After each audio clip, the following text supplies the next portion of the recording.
आपने यही इंडस्ट्री क्यों चुनी? अगर मेरे बस का हो तो फिर तो मैं तो प्रधानमंत्री बन जाऊं, मैं मुख्यमंत्री बन जाऊं। आप पॉलिटिक्स के ऊपर ज्यादा कॉमेडी करते हैं। ये मुझे लगता है कि कॉमेडी सबसे ज्यादा पॉलिटिक्स पे ही होनी चाहिए। कोरोना आया, कोरोना में कितनी टेंशन हुई, राइट। सबसे ज्यादा टेंशन तो हम आर्टिस्ट को हुई। तो थोड़ी सी छोटी सी मिमिक्री राहुल गांधी जी के ऊपर भी हो जाए। अगर मेरे चैनल पर केजरीवाल जी आ गए तो वो कैसे इंट्रोड्यूस करेंगे? कि हमारे रग रग में पॉलिटिक्स बसी हुई है। भाई भाई से लड़ जाता है, अड़ोसी पड़ोसी से लड़ जाता है, वाइफ हस्बैंड से लड़ जाती है। तू इसको वोट देगा, मैं उसको वोट दूंगा। जैसे दिल्ली में शराब नीति आई तो वो पूरी दिल्ली के अंदर गली गली में शराब के ठेके खुले, गली मोहल्लों में। वो सबसे पहले इशू मैंने उठाया। आर्टिकल में प्रॉपर लिखा हुआ था कि हमारे देश में कम से कम लगभग 75 करोड़ लोग डिप्रेशन में हैं। दीपक जी, आपकी कॉमेडी छीन ली। ये एक ऐसी कला है, मान लो आप भूल जाएं कि आप एक कॉमेडियन हैं, तो आप एक कैसे व्यक्ति के रूप में फिर सामने आएंगे? मतलब एक ऑडियंस आपको कैसे देखेगी? एक के साथ एक फ्री मिलनी भले ही बंद हो गई हो, मिमिक्री बंद नहीं हुई है। साथ ये मिमिक्री बंद नहीं हुई, ये बहुत बदलने वाला। हाय एवरीवन, आज की मेरी जो वीडियो है ना, ये कुछ खास और स्पेशल है क्योंकि ये मेरे चैनल पे पहला पॉडकास्ट है और मेरे पहले पॉडकास्ट के जो पहले गेस्ट हैं वो भी बहुत खास और स्पेशल है। उनका नाम है दीपक सैनी। अगर मैं इनके बारे में थोड़ा सा इंट्रोडक्शन देना चाहूँ तो 12 अलग अलग देशों में ये अपनी परफॉर्मेंस दिखा चुके हैं। बहुत बड़े हास्य कलाकार हैं, बहुत बड़े कॉमेडियन हैं और हास्य कवि भी हैं। ये अपनी कविताएं खुद लिखते हैं। अगर मैं दीपक सैनी जी की बात करूं, कई अलग अलग चैनल्स में वो अपनी कला, अपनी परफॉर्मेंस दिखा चुके हैं। तो चलिए उनमें से कुछ न्यूज़ चैनल्स के नाम मैं आप सबके साथ शेयर करूंगी। दीपक जी आज तक पर, न्यूज़ 18 पर, जी न्यूज़ पर, आर भारत पर, एबीपी न्यूज़ पर, एनडीटीवी पर, ललन टॉप पर और न्यूज़ 24 पर, इसके अलावा भी कई सारे न्यूज़ चैनल पर ऑलरेडी परफॉर्मेंस दे चुके हैं। और मेरे लिए बहुत बड़ी बात है कि अब दीपक सैनी जी मेरे चैनल पर आए हैं, तो मेरे लिए बहुत बड़ी बात है। तो आप सभी को हंसाने और गुदगुदाने के लिए आ चुके हैं, तो चलिए अब शुरू करते हैं हमारा पॉडकास्ट। सो दीपक जी, बहुत बहुत स्वागत है आपका। बहुत बहुत धन्यवाद कि इस मंच पर आप आए और अपना वक्त निकाला। धन्यवाद। सो चलिए शुरू करते हैं बातचीत का सिलसिला। सबसे पहला प्रश्न कि आप आए थोड़े से लेट हो गए थे, थोड़ा ट्रैफिक था, तो गर्मी कैसी है बाहर? गर्मी काफी ज्यादा है, मफलर भी उतर गया दिल्ली वालों का। जी हाँ, अब मफलर की बात हो जाए तो आप सब समझ गए होंगे, ये केजरीवाल जी का काफी पैर, हाथ, सिर सब कुछ खींचते हैं, तो आज मेरे बीच में मेरे साथ खींचने का मौका मिला है। तो दीपक जी, सबसे पहले तो आपने यही इंडस्ट्री क्यों चुनी? मतलब हंसने और हंसाने का जो सफर है, ये कब से शुरू हुआ और क्यों आपको लगा कि ये मेरे लिए सबसे ज्यादा बेहतर फील्ड है? देखिए, हम तो नहीं चुन सकते किसी को, इंडस्ट्री हमें चुनती है। अगर मेरे बस का हो तो फिर तो मैं तो प्रधानमंत्री बन जाऊं, मैं मुख्यमंत्री बन जाऊं। तो ये तो प्रकृति है, नियति है, जो नेचर हमें खुद चुनता है। भगवान ने हमसे क्या करवाना है वो खुद करवाता है। बनना कुछ चाहते हैं, बन कुछ जाते हैं, लेकिन हाँ ये है कि मैं बचपन से हंसाना चाहता था लोगों को। हाथ से कवि सम्मेलन करने लगा तो मुझे लगता है यार, एक आदमी खड़ा होता है स्टेज पे, हजारों लोग हंसते हैं, इससे बढ़िया कुछ नहीं हो सकता। धीरे धीरे फिर लाफ्टर चैलेंज आया। लाफ्टर चैलेंज वालों ने मुझे बुलाया। उस समय बहुत पॉपुलर प्रोग्राम होता रहा टेलीविजन पे, उसमें यंगेस्ट पार्टिसिपेंट था, मैं दिल्ली से गया था। तो उसके बाद फिर करते करते फिर मिमिक्री आई। मिमिक्री भी लोग बॉलीवुड की करते थे, मैंने पॉलिटिशियंस की करनी शुरू की। तो वक्त मुझसे करवाता चला गया, मुझे खुद नहीं पता कि मैं क्या करता जा रहा हूँ। आज ये हालत हो गई, अगर मैं रामायण भी लिख दूं तो लोग मुझसे सुनना नहीं चाहते, लोग मुझसे मिमिक्री सुनना चाहते हैं।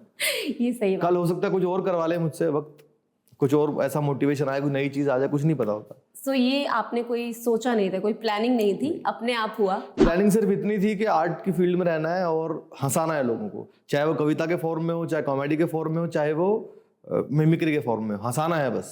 ओके जी। हंसी से एक बात याद आई। अभी मैं कुछ दिन पहले एक आर्टिकल पढ़ रही थी जी।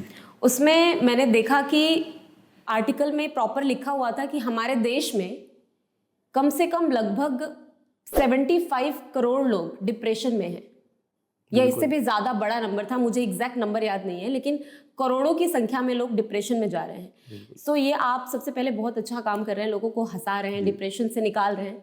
तो अभी हम हंसेंगे, थोड़ा सा कुछ हंसाइए। अभी आपको हंसाना है और डिप्रेशन से निकालना है ऑडियंस। देखिए, टेंशन देना 2 मिनट का काम है, हंसाने में बहुत मेहनत लगती है। अब अच्छा, ऐसा है? कोरोना आया, कोरोना में कितनी महामारी हुई, पूरी दुनिया में अलग अलग किस्म की टेंशन है। महंगाई की टेंशन, बेरोजगारी की, करप्शन की, आतंकवाद की, पॉलिटिक्स की टेंशन, कॉमेडी की टेंशन, पॉडकास्ट की टेंशन। कोरोना आया, कोरोना में कितनी टेंशन हुई।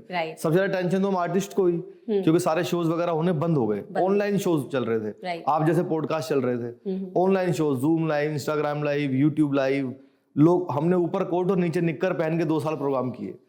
और सुनने वाले भी ऐसे थे, हेडफोन लगा के, कोई झाड़ू लगाते हुए सुन रहा है, कोई पोछा लगाते हुए सुन रहा है। लेकिन कोरोना में सबसे ज्यादा टेंशन मुझे हुई, क्योंकि कोरोना में इंग्लिश बहुत आ गई। Sanitiser, vaccination, isolation, quarantine, oxygen, ambulance, cylinder. अब आधे देश की हिंदी भी अच्छी नहीं है तो इंग्लिश अच्छी कहाँ से होगी। रोज एक आदमी मेरे घर पे आता था, बोला भाई साहब सैनिटाइजर दे दो। मैंने कहा यार मैं कहाँ से लाऊं। अगले दिन फिर आया, बोला भाई साहब सैनिटाइजर दे दो। मैंने कहा मैं कहाँ से लाऊं। अगले दिन अड़ गया, बोला मैं सैनिटाइजर लेके जाऊंगा। मैंने कहा मैं कहाँ से लाऊं। बोला आपके घर के बाहर लिखा हुआ है सैनी। सैनी, ओके। तो मैंने कहा सैनी देख के सैनिटाइजर मांग लिया। अच्छा मैं चड्ढा नहीं हूँ। अच्छा चड्ढा है तो क्या मांग लेते। और ये तो और भी अच्छा कि राघव चड्ढा नहीं हूँ। वो तो क्या मांगता है वो तो परिणीति चोपड़ा बताएंगी। चलिए, तो हंसी का सिलसिला शुरू हो चुका है। अच्छा, एक चीज मुझे जो मैं आपके बारे में जानती हूँ ये है कि आप पॉलिटिक्स के ऊपर ज्यादा कॉमेडी करते हैं। सो ये इंटरेस्ट कहाँ से पैदा हुआ? क्योंकि कॉमेडी करने को तो बहुत सारे मंच हैं। देखिए मुझे लगता है कि कॉमेडी सबसे ज्यादा पॉलिटिक्स पे ही होनी चाहिए। ऐसा क्यों? क्योंकि हमारे रग रग में पॉलिटिक्स बसी हुई है। भाई भाई से लड़ जाता है, अड़ोसी पड़ोसी से लड़ जाता है, वाइफ हस्बैंड से लड़ जाती है। तू इसको वोट देगा, मैं उसको वोट दूंगा।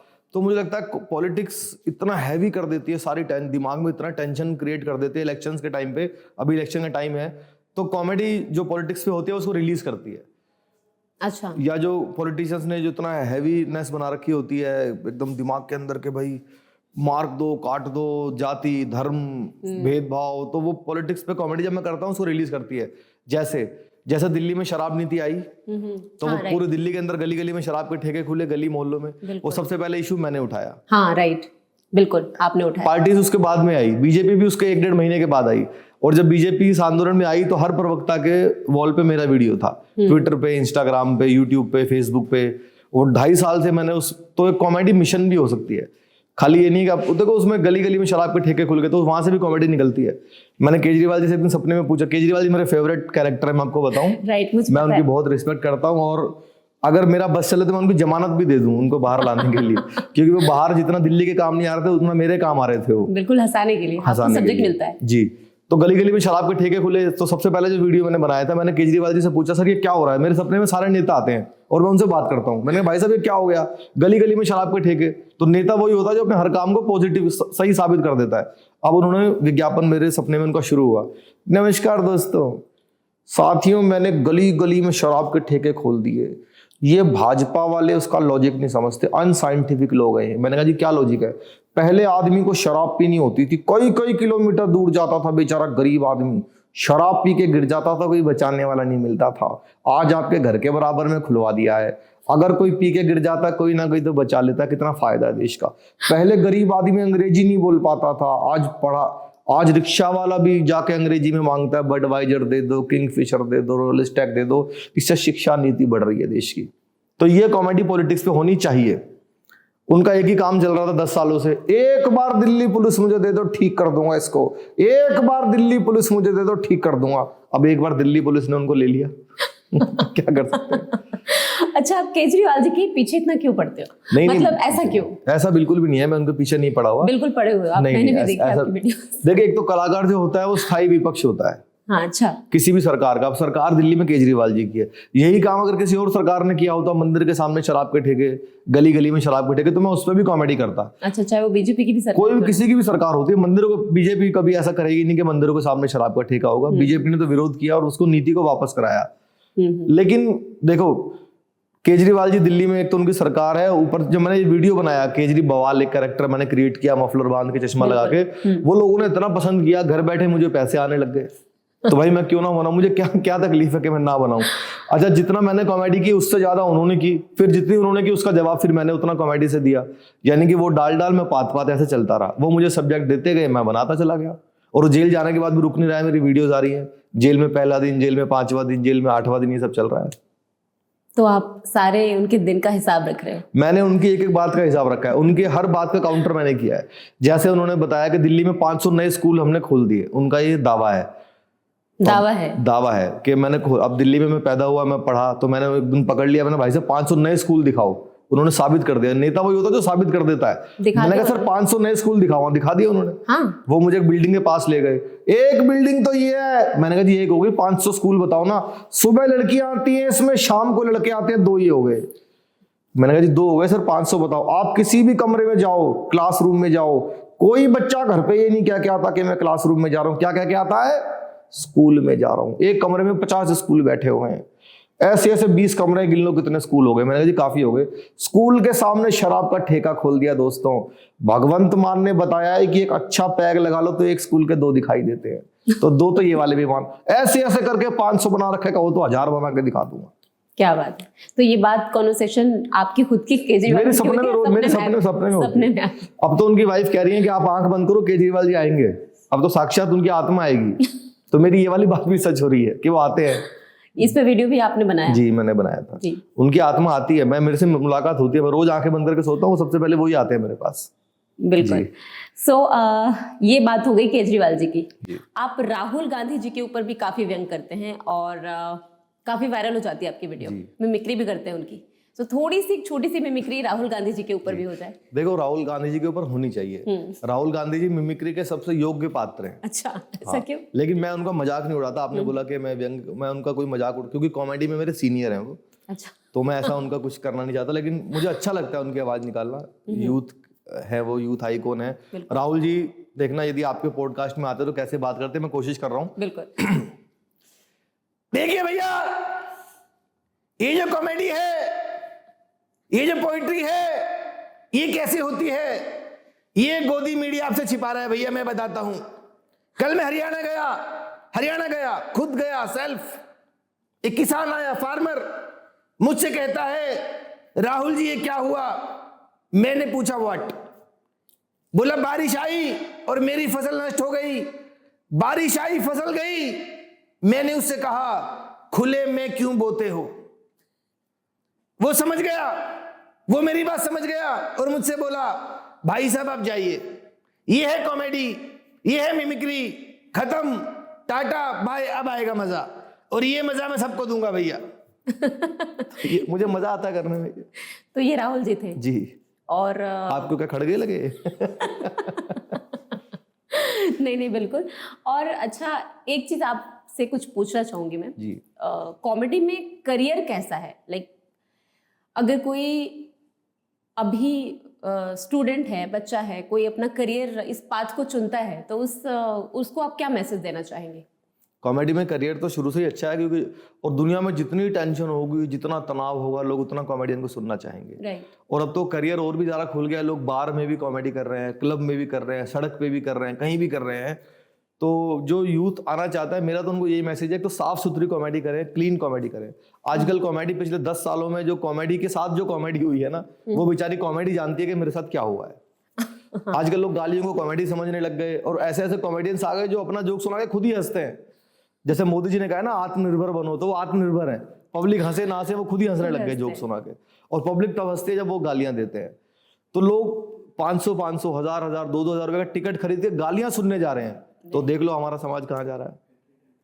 तो आप क्या कहना चाहोगे यूथ को कि आप कॉमेडी करो, लेकिन साफ सुथरी कॉमेडी, साफ सुथरी करो, क्योंकि ये तो थोड़े बहुत दिन का खेल है। अब जैसे टिकटॉक आया था तो लोगों ने टिकटॉक पे बहुत रायता फैलाया, टिकटॉक बंद हो गया तो करियर खत्म हो गया। तो सोशल मीडिया को करियर ना समझे कि मुझे इस चैनल के लिए करना है या इस वाले ऐप के लिए करना है, वो कॉमेडी मत करें। कॉमेडी परिवारों के लिए करें। जब आप परिवारों से जुड़ोगे, जैसे राजू श्रीवास्तव थे, करते थे कॉमेडी, उमर शरीफ थे, जॉनी लीवर है, इन लोगों ने कभी गालियां नहीं दी, कपिल है। लेकिन अब जो सोशल मीडिया की जो पूरी नई पौध आई है, जो मैनिपुलेशन करके कॉमेडी करके बाद में लाफ्टर डाल के उसमें गालियां डाल के, और लड़कियां भी गालियां दे रही हैं, बहुत शर्म की बात है। तो मैं उनको भी ये संदेश है, अगर आपके बस का नहीं है कॉमेडी करना तो मत करो भाई, कुछ और काम कर लो। फिल्मों में गालियां आ गई, वेब सीरीज में गालियां आ गई, स्टेज पे गालियां आ गई, सिंगर्स मोस्टली सारे गाली देते हैं। अधिकतर जितने नेम फेम वाले सिंगर हैं वो सब गालियां देते हैं। एक सिर्फ कॉमेडी बची थी जहाँ पे गालियां नहीं थी, लोग हंस सकते थे, अब उसमें भी गालियां आ गई है। हाँ, तो कोई बात नहीं, हम लड़ेंगे, मैं लड़ूंगा उसके साथ, खिलाफ लड़ूंगा और नई पीढ़ी को तैयार करूंगा कि आखिरकार जीत अच्छी कॉमेडी की होगी, आप देखना। तो हंसने हंसाने के लिए सबसे ज्यादा आप क्या मैसेज दोगे लोगों को? आप कॉमेडी को क्या कहोगे कि किस वे में लें? क्या सबके लिए हंसना जरूरी? क्योंकि आजकल के टाइम में आप हमारी इंडस्ट्री को छोड़ दीजिए, आप जैसे एज अ आर्टिस्ट हैं, कलाकार हैं, तो हम सबको तो मौका मिल जाता है लोगों के साथ उठने बैठने का, हंसने हंसाने का।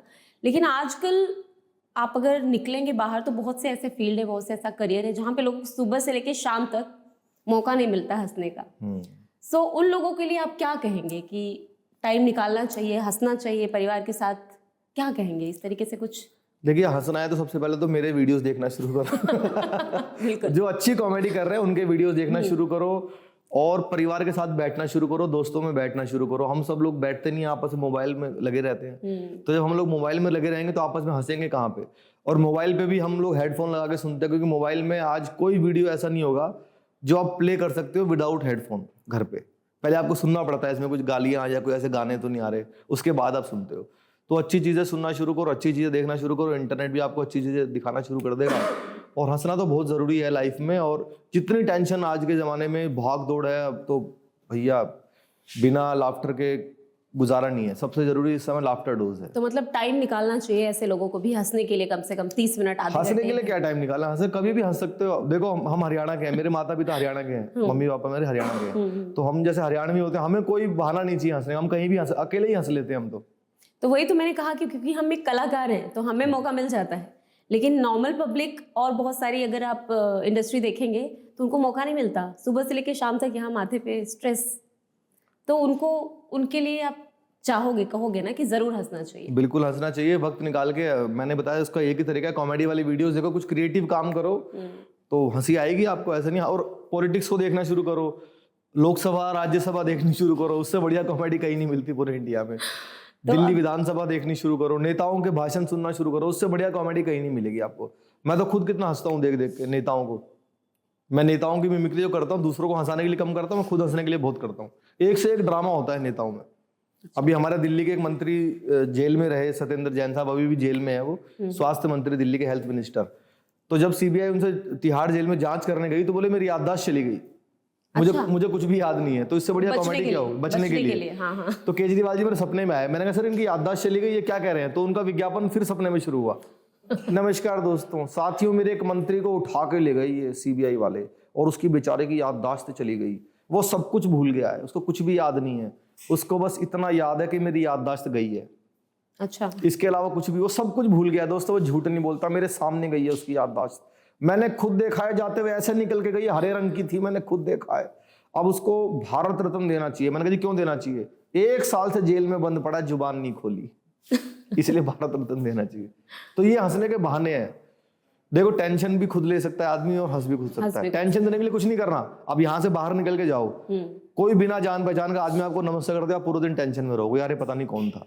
आजकल तो छोटी छोटी बात पे टेंशन हो जाती है। छोटी छोटी बात पे हो जाती है। जैसे अगर एग्जाम, अब आप हंस नहीं रहे मेरे जोक पे, मुझे टेंशन हो रही है। नहीं, मुझे तो बहुत हंसी आ रही है। नॉर्मली हम छोटी छोटी चीजों पे टेंशन ले लेते हैं। जैसे अगर चाय के कप में हमें कॉफी मिल जाए तो उस चीज का भी टेंशन हो जाता है। कॉफी का कप बनाएंगे तो क्या करें, चाय मिलानी पड़ेगी। नहीं, फॉर एग्जाम्पल हम एक्सपेक्ट कर रहे थे कि इसमें चाय होना चाहिए, कॉफी आ जाए तो मुझे टेंशन हो जाती है। मुझे लगता है नहीं, मुझे तो चाय चाहिए थी। आपको क्या टेंशन? हस्बैंड को बोलो, बेचारे चाय बना के दे देंगे, बनानी तो उन्होंने, आपको क्या टेंशन है? वो कॉफी बनाते हैं, वो कॉफी फिर बना के मुझे पिलाते हैं। मेरे मम्मी पापा हरियाणा के हैं। मेरे पिताजी को रात को आप 2 बजे भी उठाओगे ना, कोई ना कोई ऐसा वाक्य बोलते हैं कि हम पूरे दिन हंसते रहते हैं। पिताजी तो मतलब कॉमेडी वहीं से आई है? उनको खुद नहीं पता है कि मैं कॉमेडी कर रहा हूँ, लेकिन हमें पता है कि पंच मारा है इन्होंने। तो मतलब वहीं से आई है आपकी कॉमेडी? वहीं से, क्योंकि हरियाणा की जो डीएनए है, जो जीन्स है पूरी, तो उसमें तो कॉमेडी रची बसी हुई है। अभी 2:30 बजे दिल्ली में भूकंप आया था, रात को अर्थक्वेक आया था, आपको पता होगा, कुछ महीने पहले। नहीं, कुछ महीने पहले आया था। तो पिताजी रात को सो गए, सो रहे थे हम सब लोग, भूकंप में उठ गया मैंने पापा जी उठो, भूकंप आ गया। उठाया, वो आंख मसलने लगे। हमने कहा चलो समाचार चलाते हैं, न्यूज चलाते हैं। उसमें न्यूज आई, आइए चलते हैं अपनी संवाददाता सुनीता के पास और जानते हैं ताजा हालात क्या है। पिताजी नींद में बोले, सुनीता अब तक जाग रही है। तो ये तो कॉमेडी हमें लानी नहीं पड़ती, कॉमेडी नेचुरल है, अपने आप आती है। और कुछ लोगों को कॉमेडी समझ में भी नहीं आती। ये तो बहुत समस्या है। आपने देखा होगा, कई बार मैं भी कुछ ऐसी चीजें बोलती हूँ, लोगों को हंसी नहीं आती, फिर मुझे लगता है मेरे जोक में प्रॉब्लम है, उनके दिमाग में। कुछ लोगों का IQ नहीं होता उतना कि हंस सके। और देखो, मेरा मानना है कि हंस वही सकता है जिसको भगवान ने हंसने के लिए भेजा है। कोई मनहूस आदमी है जिसने हंसना ही नहीं, आप उसको कैसे हंसाओगे? जबरदस्ती तो नहीं कर सकते उसको, जोक सुनाओ, कुछ भी करो। अच्छा, कई इतने पढ़े लिखे, हम जब शोज करते हैं ना तो कई बड़े एजुकेटेड, बहुत पढ़े लिखे लोग, जैसे हम कॉलेजेस में जाते हैं, यूनिवर्सिटी, तो डीन टाइप के लोग, जो डीन होते हैं, बड़े बड़े प्रोफेसर होते हैं, वो ऐसे नहीं हंसते, वो बिल्कुल नहीं हंसते। मैं हंसा के छोड़ता हूँ उनको, लेकिन वो शुरू में पूरी कोशिश करते हैं कि हम ना हंसे। वो ऐसे बैठते हैं आके बिल्कुल प्रोटोकॉल में, उनको लगता है हम हंसेंगे तो पीछे वाले बच्चों में हमें कोई फर्क नहीं रहेगा, तो वो कंट्रोल करते हैं, ऐसे बैठते हैं वो। और जो मैक्सिमम उनको लाफ्टर आता है वो इतना हंसते हैं वेल गुड, फिर मैं उनको हंसाता हूँ। तो अब जिसने हंसना ही नहीं उसको हम कैसे हंसा सकते? नहीं हंसा सकते, सही बात है। तो ऐसे लोगों के साथ आपको कैसा लगता है कि कहाँ आ गया मैं? कुछ नहीं, मुझे लगता है भाई इसकी किस्मत में हंसना नहीं है, मैं क्या करूँ? अच्छा, अब अपनी खाल इतनी मोटी हो चुकी है, हम जाते हैं पहले पैसा ले लेते हैं, उसके बाद कोई हंसे ना हंसे। हम अपनी पूरी मेहनत से परफॉर्म करते हैं, किसी ने हंसना है तो हंसो भाई, ये बात नहीं हंसना तो एक वो किसी का शेर था कि ध्यान से सुनो सुन के गुनो, ध्यान से सुनो सुन के जुड़ो, जुड़ोगे तो मन से जुड़ जाएंगे, वरना हम हैं परिंदे बहुत दूर के, बोलियां बोल के अपनी उड़ जाएंगे। सुनना है तो सुनो, नहीं तो सुनना तो मत सुनो भाई। सही बात है। हम हंसाने आए हैं, आपको हंसी आए ना आए हमारी जिम्मेदारी। अच्छा, कुछ लोग ऐसे भी होते हैं जो सिर्फ गालियों वाली कॉमेडी पे हंसते हैं। उनको लगता है अच्छी बात पे हंसेंगे तो हमारा स्टैंडर्ड कुछ लो हो जाएगा। कुछ ऐसे, मैंने बताया ना, पैसे दे के हंसते हैं, गालियां सुनते हैं आदमी, पैसे दे दे के लोग गालियां सुनने जाते हैं। सही बात। तो ये प्रॉब्लम भी है, लेकिन धीरे धीरे वक्त बदल रहा है, लोग जागरूक हो रहे हैं, बहुत ज़्यादा जाग रहे हैं लोग।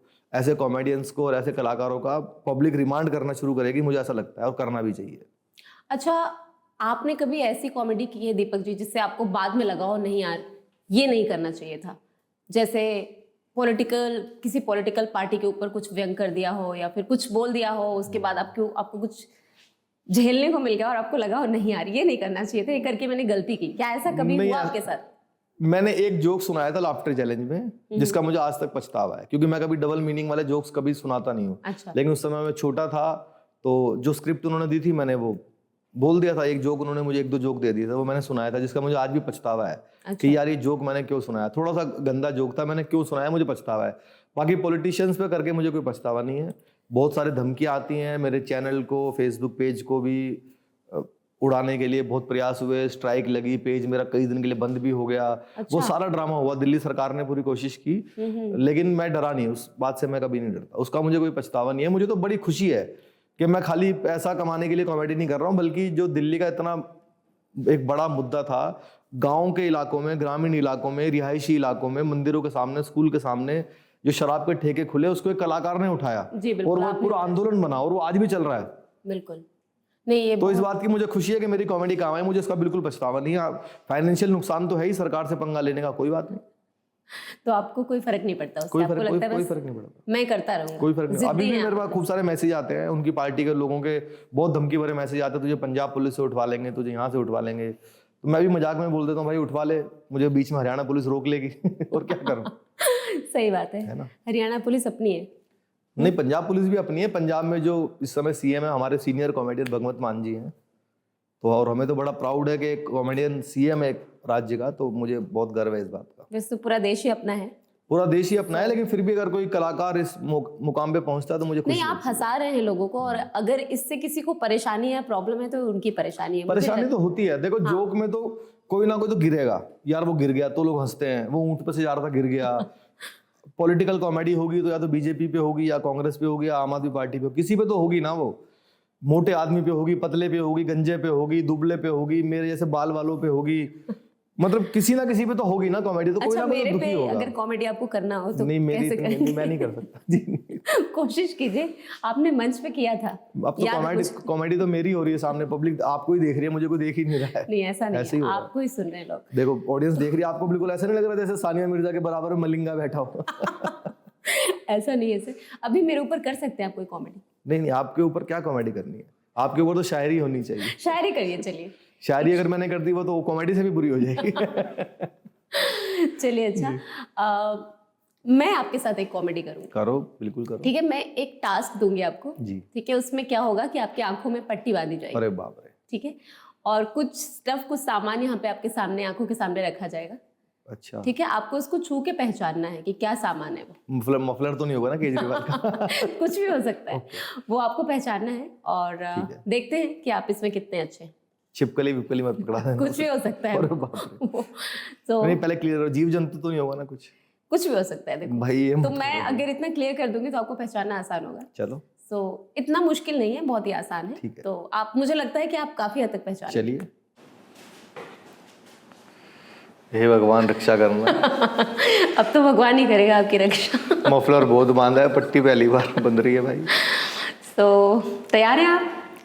मेरे पास कुछ स्टफ है भाई, कुछ ऐसा तो नहीं चुभने उबने वाला तो नहीं है? कुछ भी हो सकता है, वो आपकी जिम्मेदारी है कि कितनी चुभ रही है और कितना बचा रहे हैं उसको।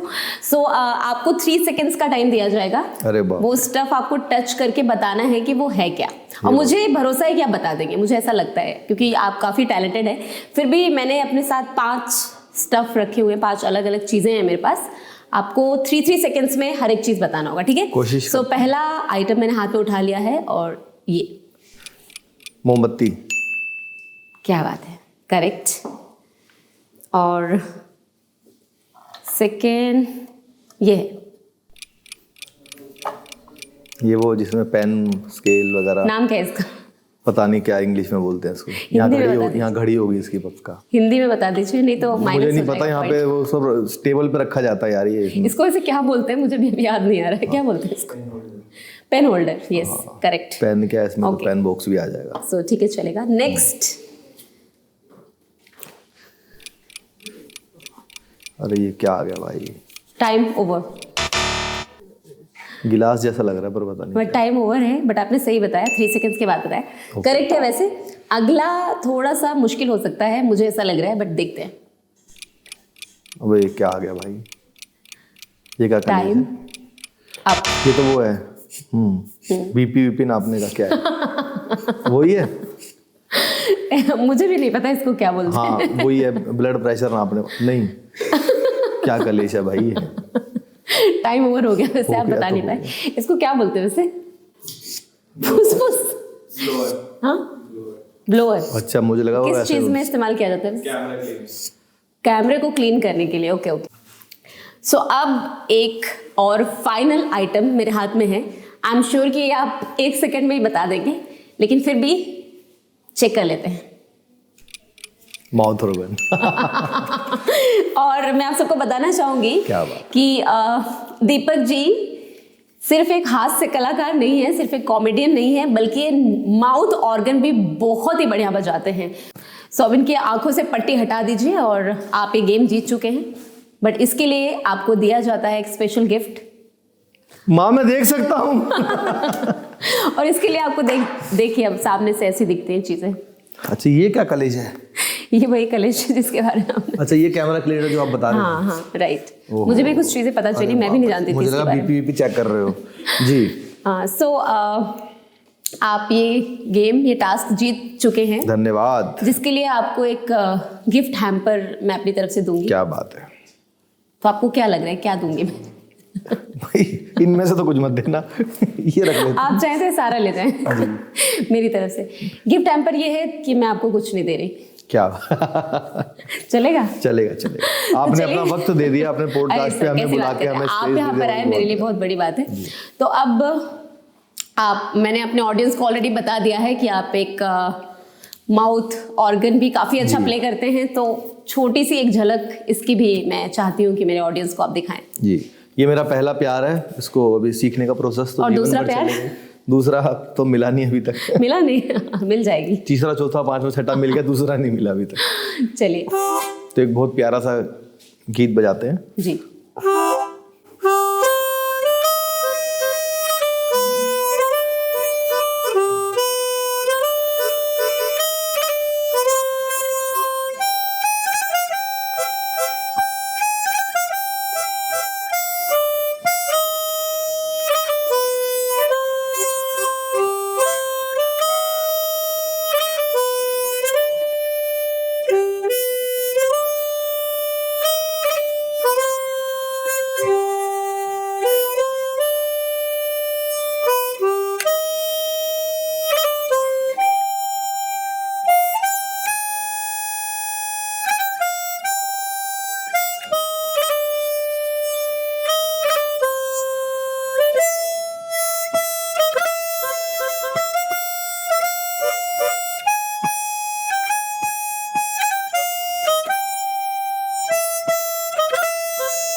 क्या बात, मैंने इशारा किया कि आप गाओ।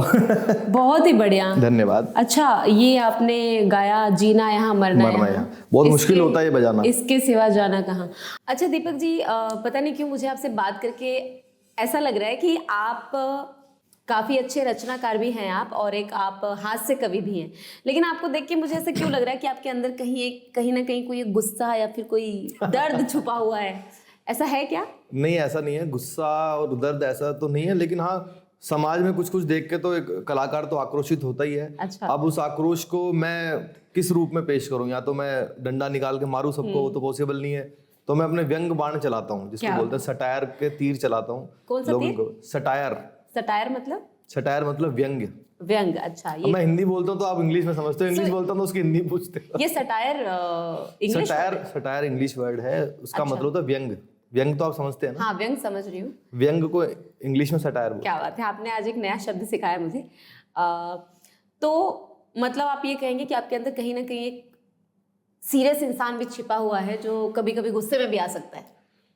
नहीं, गुस्से में तो आ सकते हैं, हम तो हरियाणा वाले वैसे ही, हम तो बिना बात पे जान दे देते हैं अपनी। तो गुस्सा तो, लेकिन फिर भी मेरा जो तरीका है, हम किस चीज़ में परोस के दे रहे हैं। कोई गायक होगा तो वो अपने किसी गुस्से को गाने में पेश करेगा, कोई नेता होगा तो अपने भाषण में पेश करेगा, तो मैं कलाकार हूँ, मैं क्या कर सकता हूँ, मैं लोगों को हंसा के वो बात हंसते हंसाते मैसेज पहुँचा देता हूँ। अच्छा। और कलाकार वही है जो अपना मैसेज दे। अगर कोई कलाकार अरबों खरबों रुपए कमा ले, पूरी दुनिया में घूम ले, टेलीविजन पे सब जगह छाया रहे, और वो कोई मैसेज नहीं दे रहा अपनी किसी भी कला के जरिए, तो उसकी कला व्यर्थ है, वो समाज के किसी काम नहीं आ रही। तो मेरी काम आ रही है, ये मुझे पता है। अच्छा, आपको देखकर मैंने एक कविता लिखी थी, वैसे आपको देखकर नहीं लिखी थी, एक कविता लिखी थी बहुत पहले, लेकिन आपको देखकर मुझे याद आ गई। क्या बात? तो मैं बोल दूं क्या?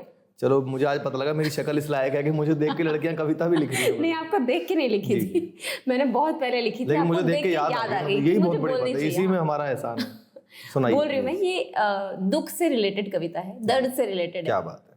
तो कोई व्यक्ति है जो इतना ज्यादा दुखी है अपनी जिंदगी से, जो चेहरे पे आपके अभी इस वक्त मुझे दिख रहा है, वो दर्द, वो दुख, मुझे ऐसा लग रहा है आप दिखा रहे हैं। नहीं, मैं ऐसे रहता हूँ, कोई दुख नहीं है, कोई दर्द अभी मतलब दिखा रहे हैं आप, मेरे कविता के साथ वो एक्सप्रेशन ला सकते हैं। सो वो दुख को चैलेंज कर रहा है, एक व्यक्ति है, और चैलेंज करके कह रहा है, ऐ दुख ठहर तू रुक वहीं, ऐ दुख ठहर तू रुक वहीं, मुझसे तू क्या टकराएगा। वाह वाह। और जितना है मुझ में गम भरा, उसको तू सह ना पाएगा। आहा, क्या बात है, वाह वाह। अगली लाइन सुनिएगा, तू आएगा अगर पास मेरे तो संभल ना पाएगा, दुख देख कर मेरा तू खुद को ही दुखी कर जाएगा। क्या बात है, क्या बात है, वाह। सच में अच्छी लगी। वाह वाह, बहुत अच्छी लगी। सो ये कोई बंदा है जो बहुत ज्यादा दुखी है, वो अपने दुख को चैलेंज कर रहा है कि मैं बहुत हताश हूँ अपने जीवन से, तो तू मेरे पास अभी मत आएगा, तू ही दुखी हो जाएगा। तो ये सिर्फ हंसी मजाक थी, मुझे पता है आपके अंदर। देखिए, कॉमेडी जो करता है या जो लोगों को हंसाता है, तो दुख वुख तो आते हैं, लेकिन मुझे लगता है सबसे ज्यादा दुखों को से लड़ने की क्षमता है कॉमेडियन में होती है। और सिर्फ वो खुद के दुख से नहीं लड़ते, वो दूसरों को भी वो शक्ति प्रदान करते हैं, वो भी लड़ पाए। हमने भी स्ट्रगल के लेवल बदलते, स्ट्रगल कभी लाइफ में खत्म नहीं होता, मोदी जी का भी खत्म नहीं हुआ है, वो स्ट्रगल के लेवल बदल जाते हैं। सही बात। तो स्ट्रगल जो कॉमेडियन करता है वो शायद और लोग नहीं कर पाते, कॉमेडियन बहुत अच्छे से कर पाता है। एक कवि की पंक्तियां हैं कि जो पेट से कंठ तक भरा होगा, यानी बहुत दुखी होगा, जो पेट से कंठ तक भरा होगा वही सच्चा मस्खरा होगा। मस्खरा मतलब कॉमेडियन होगा, हंसाने वाला होगा। मस्खरा मतलब हर बात को मजाक में उड़ाने वाला होगा, जैसे चार्ली चैपलिन, उमर शरीफ। पेट से कंठ तक भरा होगा मतलब दुख से, तकलीफों से। ओके, सो ये तो बहुत बड़ी बात कही आपने। तो मतलब ये है कि आप ये कह रहे हो कि दर्द, खुश वही हो सकता है जिसके अंदर दर्द भरा हो, नहीं, या खुशियां वही बांट सकता है। देखिए, खुश रहना, पॉजिटिव, जो कॉमेडियन जो किसी को हंसाएगा, तो वो हमारे साथ सबसे बड़ा चैलेंज क्या है, हम आर्टिस्ट हैं, आप भी आर्टिस्ट हो, आपने देखा होगा हमारे घर में, परिवार में कुछ भी तकलीफ हो, अगर आज हमने रात को शो करना है तो वो करना है। सही बात है, कोई मायने नहीं रखता। तो आप भी कर लोगे, आप एंकरिंग करते हैं, आप कर लोगे, कोई सिंगर होगा वो जाके लिपसिंग कर देगा, पीछे से वो गा देगा, लेकिन सबसे ज्यादा प्रॉब्लम कॉमेडियंस को होती है, क्योंकि उसको उतनी ही एनर्जी से हंसाना है लोगों को। करेक्ट। उनको, ऑडियंस को मतलब नहीं है भाई तुम्हारे घर में क्या हुआ है, क्या नहीं हुआ है, उनको कोई लेना देना नहीं है, उनको एनर्जी चाहिए आपकी। जैसे अभी होली पे बैक टू बैक 3 से 4 शो एक दिन में होते हैं। अभी दिल्ली के बाद रांची उतर गए, रांची से फिर कहीं और चलेगा। अभी होली पे ऐसे ही चलता है हमारा। तो हम बहुत टायर्ड होते हैं, लेकिन लोगों को मतलब नहीं है भाई आप थके हुए हो, आपका गला खराब, हमें मतलब नहीं। हमें तो पूरी एनर्जी से वही दीपक सैनी चाहिए जो डेली परफॉर्म करता है, वही मिमिक्री चाहिए, तो ये सब करना पड़ता है सर। और मैं तो बहुत शुक्रगुजार हूँ, ईश्वर ने इतना अच्छा काम मुझे दिया कि मैं एक हास्य कवि सम्मेलन करता हूँ, उसी से मेरी शुरुआत हुई। और क्योंकि हम जो अभी बात कर रहे थे अश्लीलता की, वल्गैरिटी की कॉमेडी के अंदर, मेरी कॉमेडी इसलिए साफ सुथरी है क्योंकि मैं कवि हूँ। अगर मैं कवि नहीं होता, हो सकता है तो मैं भी ऐसे ही छपरी वाला टाइप वाली कॉमेडी कर रहा होता, जो अभी 2-2 कौड़ी वाली कॉमेडी चल रही है देश के अंदर, मैं शायद वो कर रहा होता। लेकिन माँ सरस्वती की कृपा है, मैं कवि हूँ, कवि सम्मेलन से निकला हुआ प्रोडक्ट हूँ, तो मैं वो कभी कर ही नहीं सकता कभी भी। अच्छा, अगर आपसे दीपक जी आपकी कॉमेडी छीन ली जाए, ये एक ऐसी कला है, मान लो आप भूल जाएं कि आप एक कॉमेडियन हैं, तो आप एक कैसे व्यक्ति के रूप में फिर सामने आएंगे? मतलब एक ऑडियंस आपको कैसे देखेगी? मुझे लगता है छीनी नहीं जा सकती, कॉमेडियन से कभी कॉमेडी छीनी नहीं जा सकती। मैंने आपका छीन लिया। मतलब आप कुछ भी मेरे हाथ पैर काट दो, जुबान काट दो, तो भी मेरे एक्सप्रेशन पंच मार रहे होंगे, कुछ ना कुछ तो हो ही नहीं सकता। कितना भी दुख हो, मैंने खुद देखा है, कितना कोई टेंशन होती है, भाग दौड़ होती है, कुछ भी होता है, लेकिन मन से और मुंह से पंच लाइन निकलती है हमेशा। कभी भी रोने वाले शब्द निकलते नहीं। किसी मेरे जितने दोस्तों को उन्होंने कभी सुना नहीं होगा कि मैं बहुत दुख भरी बात कर रहा हूँ, सीरियस बात जरूर कर रहा हूँ, लेकिन उसको मजाक में, और जितना दुख होता है उतना मजाक में लेते हैं। हमारे हरियाणा में तो क्या करते हैं पता है, गाड़ी कहीं जंगल में पंचर हो जाए, आप जाओगे तो आप रोने लग जाओगे, यार जंगल में गाड़ी पंचर हो गई। हरियाणा वाले हंसते हैं, देख कहाँ के पंचर हुई है। वो उस बात के मजे लेते हैं। फिर क्या मोमेंट होता है? वो तकलीफ तो होती है ना अंदर से, उसको दबा ठीक है, लेकिन वो दिखाते हैं लाइफ को जीने का तरीका है ना। एक काम हो गया, कुछ घटना हो गई, कुछ दुख भरी बात हो गई, अब या तो उस पर रोते रहो जीवन भर, या उससे हंसते हंसते निकल जाओ। अच्छा दीपक जी, एक पर्सनल क्वेश्चन है, आई मीन पर्सनल ही है, मतलब अगर आप अपने पर्सनल लाइफ में कैसे हैं, लाइक कॉमेडी पर, स्टेज पर कैसे हैं, वो तो अलग चीज़ है, वो हम सबको पता है, सबको पता है, लेकिन आप अपने पर्सनल लाइफ में कैसे हैं, ह्यूमन के तौर पे आप कैसे हैं? मैं तो अपनी बड़ाई करूंगा, मेरे दोस्त बताएंगे मैं कैसा हूँ। मुझे क्या पता, आप बताएं, बड़ाई सुन लेंगे हम। देखिए, मैं बहुत शांत रहता हूँ, बहुत बोलता हूँ दोस्तों में, ट्रैवल में खासकर जिन्होंने मेरे साथ सफ़र किया आप उनसे पूछना, हम 20-20 घंटे ट्रैवल करते हैं, हंसते हुए जाते हैं, फ्लाइट में, ट्रेन में, कहीं भी होते हैं, खूब हम ट्रैवल करते हैं, माउथ ऑर्गन बजाते हुए, जोक सुनाते हुए, सबकी नकल करते हुए मैं जाता हूँ, खूब हंसाता हूँ मैं, और हेल्पफुल हूँ, जितना मुझसे हो सकता है मैं किसी की हेल्प करने की कोशिश करता हूँ, अपनी दोस्तों में या आस पड़ोस में। बाकी तो कोई ऐसा मन में मेरे कुछ गलत काम तो है नहीं, तो बहुत सिंपल लाइफ, बहुत सिंपल हूँ मैं, और अब और सिंपल होता जा रहा हूँ। अब जैसे जैसे मेरी एज बढ़ती जाएगी मैं और सिंपल होता जाऊंगा, क्योंकि मैं बचपन से स्टेज पे हूँ, मैं कोई नया तो आया नहीं हूँ, मैं बहुत बचपन से स्टेज पे शोज कर रहा हूँ, तो मैंने वो सब आज से 10-12 साल पहले देख चुका हूँ, विदेश यात्राएं, टेलीविजन पे शोज, टेलीविजन पे स्टैंडिंग ओवेशंस, बड़े बड़े मंत्रियों का हमारे घर पे आना, बड़े बड़े मंत्री मुझे फॉलो करते हैं ट्विटर पे भी, सब जगह। तो जितना ग्लैमर एक आदमी सोचता है वो सब मैं बचपन में देख चुका हूँ, तालियां खड़े होकर यूनिवर्सिटीज में शोज, सब कुछ मैं देख चुका हूँ। तो अब मैं बहुत सिंपल होता जा रहा हूँ, मुझे अब कुछ चाहिए नहीं, अब मुझे कुछ देना है समाज को। मैंने समाज से बहुत कुछ लिया है, इतना कुछ ईश्वर ने मुझे दिया, तो अब ये बारी मेरी देने की है, तो मैं और सिंपल होता जाऊंगा। अब मुझे कोई बहुत ज़्यादा वो नहीं होता कि यार मैं ये कपड़े पहनूं, वो पहनूं, या ये कुछ करना है, वो सब कुछ दिमाग से लगभग भूत उतर चुका है। अब और सिंपलिसिटी की तरफ कर लिया।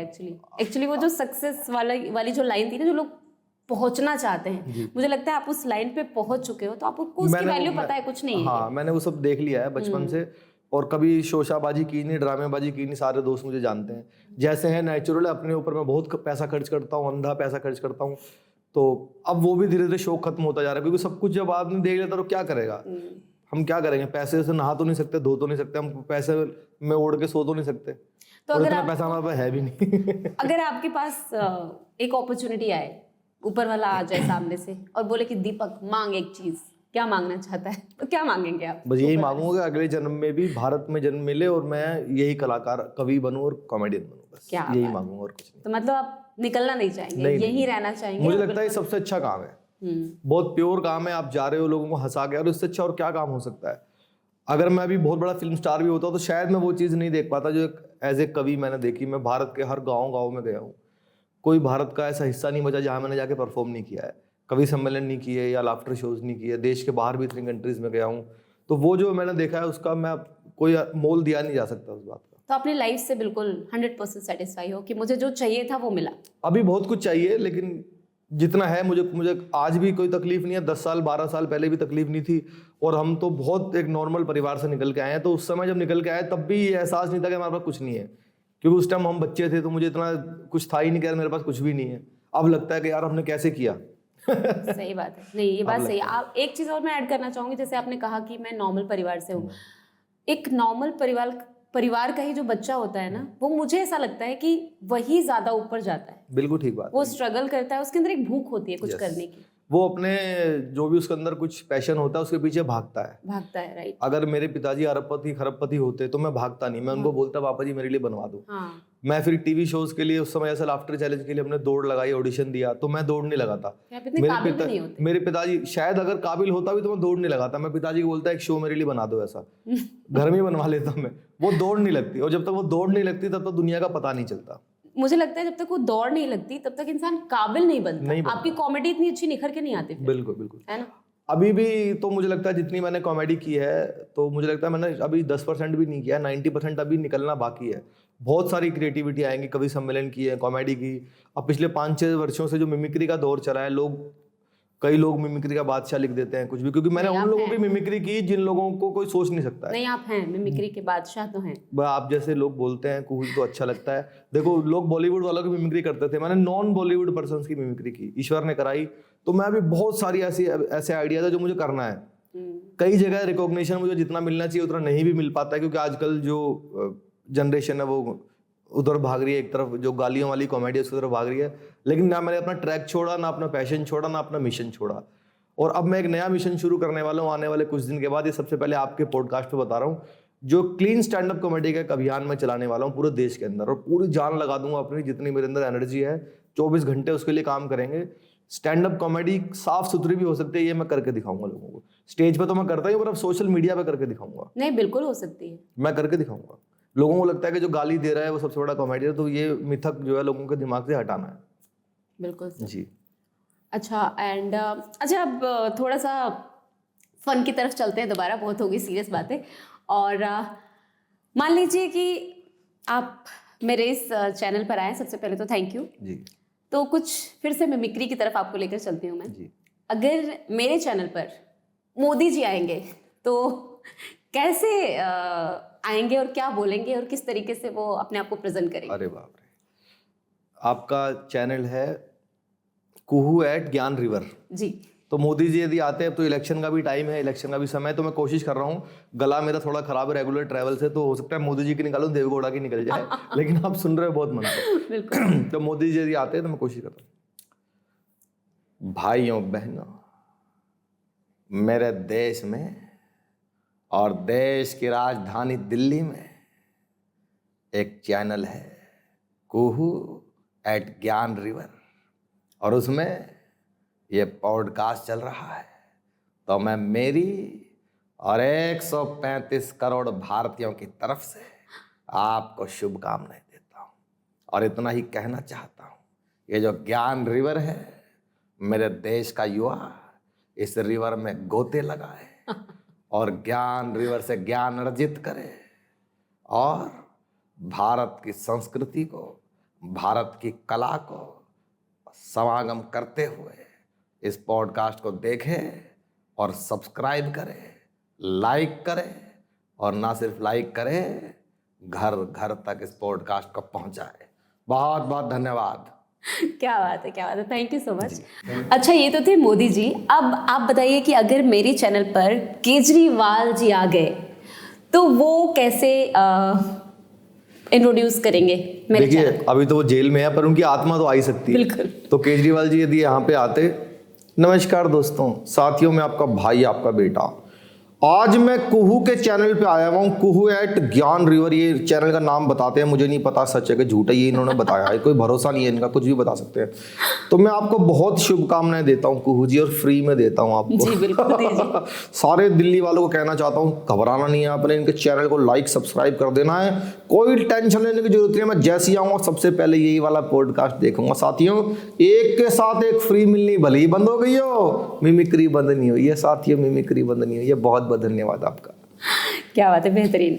तो ये थे केजरीवाल जी। अब राजनाथ जी अगर आ गए मेरे चैनल पे तो वो कैसे बोलेंगे? राजनाथ सिंह जी भारत के रक्षा मंत्री, मेरे सबसे फेवरेट, मेरी मिमिक्री पिछले कुछ वर्षों में रही है, जिसने मुझे टीवी चैनल्स पर बड़ा पॉपुलर किया। राजनाथ सिंह जी यदि आते आपके चैनल पर जी। अध्यक्ष महोदय, जहाँ तक प्रश्न है पॉडकास्ट का, तो मैं इतना ही कहना चाहता हूँ सारे सदन के समक्ष कि यह कुहू एट ज्ञान रिवर, यह जो चैनल है सारे भारतवासियों को इसको सब्सक्राइब करना है, लाइक करना है एवं इस पॉडकास्ट को अधिक से अधिक संख्या में बॉर्डर तक पहुंचाना है ताकि हमारे जवान भी इस पॉडकास्ट का आनंद लेवें। और मेरे साथ हाथ उठा करके बोलिए भारत माता की जय। ज़्यादा से ज़्यादा शेयर करें, लाइक करें, बेल बटन दबा दें और देखते जाइए किस तरह से पॉडकास्ट यह फेमस होता है। बहुत बहुत धन्यवाद। क्या बात है, बहुत ही बढ़िया। और अगर अमित शाह जी आ गए तो क्या करेंगे? मेरी बहुत पसंदीदा मिमिक्री है जी अमित शाह जी की मिमिक्री, भारत के यशस्वी गृह मंत्री यदि आते आपके पॉडकास्ट पर और अभी इलेक्शन का देखिए, मैं आपको इतना ही कहना चाहता हूँ कुहू जी, ये जो आपका पॉडकास्ट है आज देश का युवा देख रहा है, इस पॉडकास्ट पर मिलियन सब्सक्राइब, लाइक और व्यूज होंगे। तो इतना ही कहना चाहता हूँ पॉडकास्ट देखने वालों, आपको इसको बहुत दूर तक पहुंचाना है। और एक अपील और, आपको अपना वोट जरूर डालना है कुहू जी, वोट की अपील कीजिए। पूरा देश आपको देख रहा है भाई, मेरे साथ दोनों हाथों को उठाइए, संकल्प की मुट्ठी बीचिए और पूरी ताकत से बोलिए भारत माता की जय। बहुत बहुत धन्यवाद आपका। बहुत बहुत अच्छा लगा, बहुत अच्छा लगा दीपक जी। सीरियसली आप बहुत अच्छे कलाकार हैं और इस तरीके से, जिस तरीके से आप मिमिक्री कर रहे हैं, ऐसे लग रहा है कि सामने मेरे वही शख्स बैठे हुए हैं जिनकी आप मिमिक्री कर रहे हैं। यही उद्देश्य है मेरा कि लगे। बिल्कुल वही लग रहा है और बहुत अच्छी मिमिक्री आप कर रहे हैं। आप काफ़ी अच्छे कलाकार हैं और काफ़ी हंसाया आपने, बहुत ही ज़बरदस्त। तो अब अभी तक आपने किया कुछ ऐसे व्यक्तित्व की मिमिक्री जो बेसिकली हैं पॉलिटिशियन। अब एक ऐसे व्यक्तित्व की मिमिक्री आपको करनी है जो एक पॉलिटिशियन भी है और एक कलाकार भी है। अच्छा। और काफ़ी बड़े कलाकार हैं, भोजपुरी में उनका काफ़ी नाम है जी। मनोज तिवारी जी। अगर मनोज तिवारी जी मेरे इस मंच पर आए, मेरे इस चैनल पर आएंगे तो वो कैसे बात करेंगे? जी मनोज तिवारी जी मेरे मित्र भी हैं, बड़े भाई हैं और इस बार तीसरी बार वो इलेक्शन लड़ रहे हैं दिल्ली से लगातार। तो उनको भी शुभकामनाएं देता हूँ मिमिक्री के माध्यम से कि वो जीत के आए और आपके चैनल को भी शुभकामनाएं उनकी आवाज़ में जी। अरे बाबा, जानते हैं आप सब लोग ये जो चैनल है ना कुहू एट द ज्ञान रिवर, हम तो कहते हैं सबको इस रिवर में नहाना चाहिए भाई। भरी सर्दी हो या गर्मी हो, नहाना ही चाहिए। और दिल्ली का जनता देख रहा है ना कि हम तीसरी बार हम हैट्रिक लगाने वाले हैं। इन लोगों के पास कुछ नहीं है तो ये ले आए हैं कन्हैया कुमार को। अब ये टुकड़े टुकड़े गैंग वाले दिल्ली में आ रहे हैं बाबू। हम तो चाहते हैं कि जो टुकड़े टुकड़े किया है ना, हम पूरा दिल्ली को जोड़ करके इसका विकास करेंगे और कुहू के चैनल को हम बोलेंगे बहुत आगे जाए आपका चैनल। बहुत बहुत धन्यवाद आपका। जी बहुत बहुत धन्यवाद। अब अभी एक बाबा जी हैं जो काफ़ी पॉपुलर हो गए थे, उनकी मिमिक्री भी काफ़ी पॉपुलर हो गई थी। आई थिंक आपकी आवाज़ ही थी जो काफ़ी पॉपुलर हो गई थी। बाबा बागेश्वर धाम जी उनकी, वो अगर आगे मेरे चैनल पे तो वो कैसे रिएक्ट करेंगे? बाबा बागेश्वर वाले इन दिनों बहुत पॉपुलर हैं जी। और हम सनातनी हैं तो हमारा खुला सपोर्ट बाबा जी को है, लेकिन मिमिक्री तो सबकी होगी। बाबा जी पर्चा बना के रख देते हैं, पहले आपकी ऑडियंस को भी पता है, आपको पता है कौन है, कहाँ से आया है, क्या करेगा, कब मरेगा, सब लिख के रख देते हैं। तो मैंने सपने में देखा कि बाबा जी की कथा चल रही थी और सामने आ गए दिल्ली के मुख्यमंत्री श्री अरविंद केजरीवाल जी। बाबा जी ने उनका पूरा पर्चा बनाया। अब आप देखना बाबा जी की कथा शुरू हुई। जय श्री राम। इस पंडाल के अंदर हमको एक आदमी दिखाई दे रहा है जो नीली और ढीली शर्ट पहन करके बैठा हुआ है। वो आ जाए, उनकी अर्जी स्वीकार की जाती है। सामने से आगे, बाबा जी नमस्कार, मैं क्या सवाल मन में लेकर के आए? बाबा ने तुम्हारा पर्चा बना रहा है को पहले ही बताओ कौन सा पर्चा? बाबा जी मैं दिल्ली का सीएम हूँ, एलजी मेरी बात नहीं मानता, मोदी मुझे 26 जनवरी पर टैंक भी नहीं चलाने देते, मैं देश का पीएम बना। बाबा ने तुम्हारा पर्चा बना रहा है, बताओ कौन सा पर्चा? बाबा जी कोई सा भी खोल। बाबा खोले तुम्हारा सारा पर्चा न कटा। अब बाबा जी का पर्चा देखना, बाबा जी का पर्चा देखो। अपने बच्चों की झूठी कसम खाएंगे, अपने गुरु को लात मार के मुख्यमंत्री बनेंगे नंबर 1, एक विशेष समुदाय का वोट लेने के लिए चमचागिरी करेंगे, हिंदू पुजारियों को मंदिर में सैलरी नहीं देंगे, तुम्हारी ठटरी बार दे बाबा तुम्हारी। बाबा जी मैं देश का पीएम बनना चाहता हूं, सबसे पहले हिंदू राष्ट्र की मांग करो। दिल्ली विधानसभा के अंदर और एक मंत्र बाबा दे रहे हैं, उसका जाप करो दिन में 3 बार। बाबा जी कौन सा मंत्र है? हर हर मोदी, घर घर मोदी। जी बिल्कुल। सो बहुत अच्छा लगा। अच्छा, तो दीपक जी आपको काफ़ी इंटरेस्ट है, मुझे ऐसा लगता है, पॉलिटिक्स में। तो मुझे ऐसा क्यों लग रहा है कि आपका जो कदम है वो पॉलिटिक्स है ही। हम जिस फील्ड में की तरफ जा रहे हैं। मैं जिस फील्ड में हूँ, कवि सम्मेलन और ये जो कॉमेडी है, इसमें पॉलिटिक्स से ज़्यादा पॉलिटिक्स है। तो पॉलिटिक्स तो हर जगह है भारत के अंदर। नहीं, ये तो है, वो तो है, लेकिन आप एक्चुअली में पॉलिटिक्स में आना चाहते हैं? अगर आपको दिल्ली का सीएम के लिए टिकट मिल जाए तो नहीं, आप लेना चाहेंगे? इतनी गलतफहमी मुझे नहीं है कि मुझे दिल्ली के सीएम के लिए, लेकिन ईश्वर पता नहीं कब किसको क्या बना दे, और मोदी जी के राज में तो कुछ नहीं पता है। कुछ नहीं पता है, बिल्कुल। मोदी जी कब किसको क्या बना दे तो पता नहीं, वक्त क्या कराएगा। लेकिन मेरा ये मानना है कि जब कोई आदमी बहुत पॉपुलर हो जाए, अपना काम लगभग वो पूरा कर दे, तो फिर उसको पॉलिटिक्स में आना चाहिए। समाज में अगर कुछ करना है तो आप बिना पॉलिटिक्स के कुछ नहीं कर सकते। तो जो भी लोग पॉपुलैरिटी गेन करते हैं, उनको समाज में कुछ करने के लिए पॉलिटिक्स का सहारा लेना चाहिए, पॉलिटिक्स उनको ज्वाइन करनी चाहिए। तो सोसाइटी को चेंज करने के हो सकता है मैं भी करूंगा कभी किसी समय में। तो मतलब आप करना है आपको? हाँ, मैं कर सकता हूँ, करना है, कोई जरूरी नहीं है। मेरा अभी कैरियर कहाँ जाएगा, क्या होगा, कुछ नहीं पता, लेकिन मैं आ सकता हूँ, मतलब मैं डिजर्व भी करता हूँ वैसे। ठीक है। सो चलते चलते मेरी ऑडियंस को आप कोई मैसेज देना चाहेंगे? आप सबको बस एक हाथ जोड़ के मेरी यही प्रार्थना है कि मेरा जो मिशन है कि क्लीन स्टैंड अप कॉमेडी होनी चाहिए। जो लोग गालियों वालियों वाली कॉमेडी कर रहे हैं, उनको थोड़ा विरोध करना शुरू कीजिए, अच्छे अच्छे कलाकारों को सुनिए।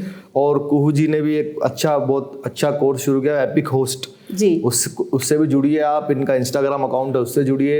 ये जो कुहू @ज्ञान रिवर है, इससे भी जुड़िए। और अपने पॉडकास्ट में बहुत सारे मेरे जैसे बहुत से कलाकार आएंगे जिनसे ये आपको मिलवाएंगी। तो बस आप देखते रहिए, अच्छी अच्छी चीज़ें देखते रहिए। इंटरनेट आपके हाथ में है, मोबाइल फ़ोन आपके हाथ में है। मैंने आपको पहले ही बताया था कि दुर्गंध बहुत तेजी से फैलती है और गायब हो जाती है, सुगंध धीरे धीरे फैलती है और समय तक रहती है। तो सुगंध को पहचानिए और दुर्गंध को पहचानिए, उनमें डिफरेंशिएट कीजिए। सुगंध को अपने पास रखिए, दुर्गंध को अपने मोबाइल तक मत आने दीजिए। बहुत बहुत धन्यवाद। जय हिंद, जय भारत, जय श्री राम। सो दीपक जी, बहुत बहुत धन्यवाद कि आपने अपना टाइम निकाला। बहुत बहुत थैंक यू, दिल से थैंक यू। और मेरे लिए बहुत बड़ी बात है। और एक चीज़ और मैं बताना चाहूँगी अपने ऑडियंस को कि ये मेरा पहला पॉडकास्ट है और ये मेरे पहले पॉडकास्ट के पहले गेस्ट हैं। पहले भी मजाक हो गया। पहले गेस्ट है, नहीं, ये तो मेरे लिए बहुत खास है, आप बहुत स्पेशल हैं। तो बहुत बहुत धन्यवाद, दिल से शुक्रिया कि आपने अपना टाइम दिया। सो थैंक यू, धन्यवाद।